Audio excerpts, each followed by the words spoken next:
So what role does each member have? In terms of recording, when we come in, well, maybe songwriting, arrangements.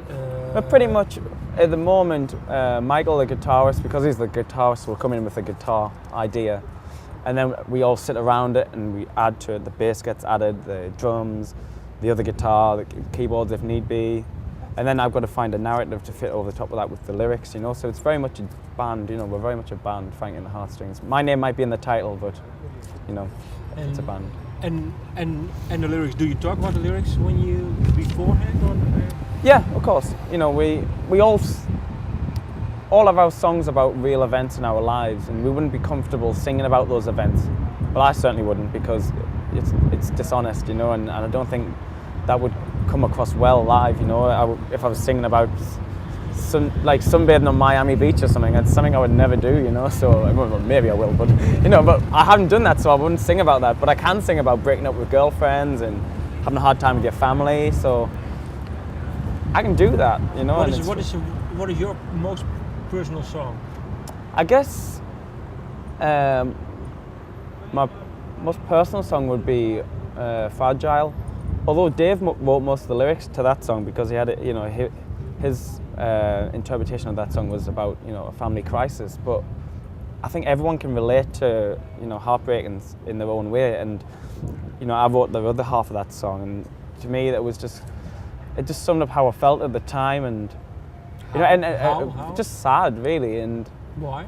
Because I'd had a tough time with like ex-girlfriends and stuff like that, and every time I sing the song, and every time I sing every song, you know, I relive those emotions, and I think that's very important, you know, to display real emotions, because otherwise it's phony, and why do it, you know?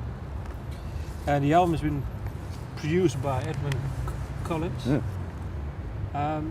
What was it like working together with him? He has had a yeah.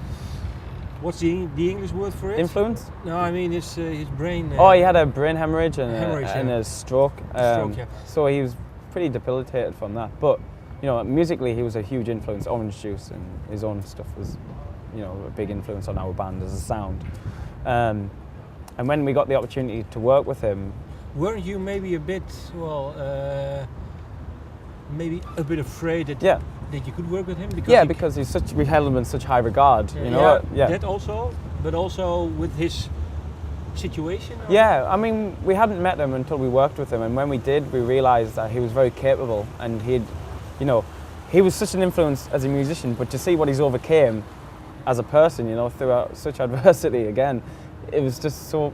It's so remarkably inspirational, because you know, he couldn't talk, he couldn't walk, and when he was, you know, this happened 5 years ago, and when he finally came around and the doctor said to him, "Okay, Edwyn, what would you like to do first? Would you like to learn how to make some tea or some toast?" He went, "No, I want to learn how to make an album." And he did, you know, and he made his own album, and he made our album, and he's made countless amounts of albums since then. He's such an inspiration because his work ethic.